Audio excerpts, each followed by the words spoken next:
The global economic reset is not my theory. It is not a work of fiction. It is a historical fact.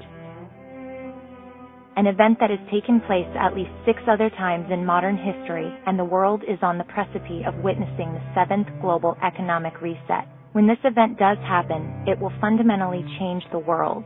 Literally overnight, governments will fall, borders will be redrawn, wars will be waged, and economies will collapse. The last global economic reset took place in 1945 after World War II. At that time, England, who issued the world reserve currency, had an economy and country which laid in total ruin.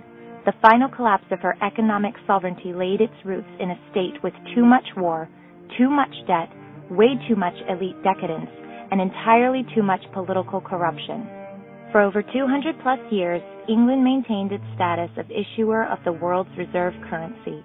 Its all-powerful navy, which spanned the 7 seas, protected all the trade and shipping routes, hence all international commerce, and trade was conducted in the British pound sterling. That is the role of the global reserve currency. All international trade is conducted in the currency that's been selected as the world reserve currency, hence creating a monopoly of global currency supremacy, which creates a tremendous amount of demand from all around the globe for the world reserve currency, or WRC. Just the opposite of currency demand happened in France toward the late 1700s.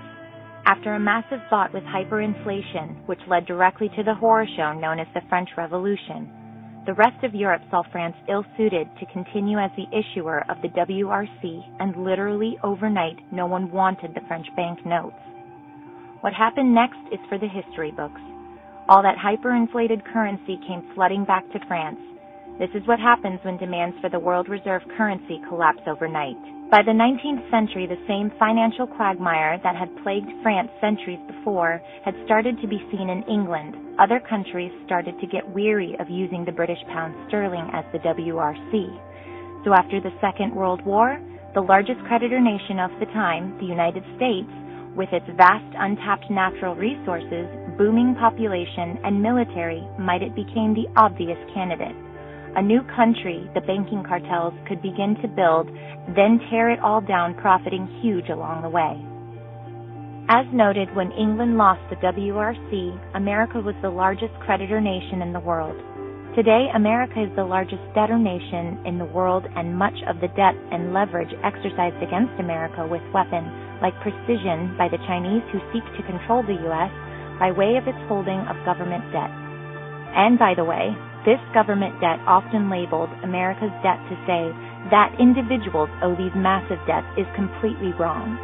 Instead, I would call it debt from a band of political criminals who have sold out humanity in their respective countries in pursuit of personal gain. But for America, it's not just the money owed to China. It's not about the 17 trillion national debt.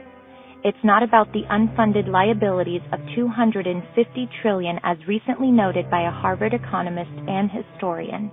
It's not about the 1.4 quadrillion in financial derivatives, 800 trillion which is owed by the 6 mega U.S. banks, along with all the other fraud and deception that has come to define the modern casino culture of Wall Street. It's really about the loss of trust in the U.S. dollar, something which is happening right now all around the world. BRICS nations as well as Europe look to America with all its wars, its political corruption, elite decadence, and massive debts, and they are very concerned. These concerns played out in the multiple bilateral trade agreement, which directly bypasses the U.S. dollar, hence creating less demand for U.S. dollars. These concerns ultimately led to a full-blown loss of trust in the WRC, as we saw with England and France before. This is what starts the ball rolling for the global economic reset, when other countries that are up and coming on the world stage see that the current financial system doesn't play in their best interest. Particularly countries like China, Russia, and India, all who have had to deal with massive inflation stemming from the dollar debasement policies of the private for-profit U.S. central bank, the Federal Reserve. So these concerned countries seek a way to change that financial system by way of buying hard assets like gold and real estate, while at the same time dumping U.S. debt and exchanging in bilateral trade agreements that ditch the U.S. dollar in global trade, perhaps one of the biggest signs of loss in the dollar confidence as a WRC holder.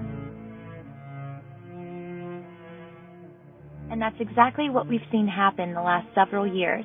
From the IMF coming out and saying we need to super global currency to the former finance minister of the World Bank, a Chinese national claiming we need to de-Americanize the world, or perhaps it's from people like George Soros himself, who has called China the new engine of global growth.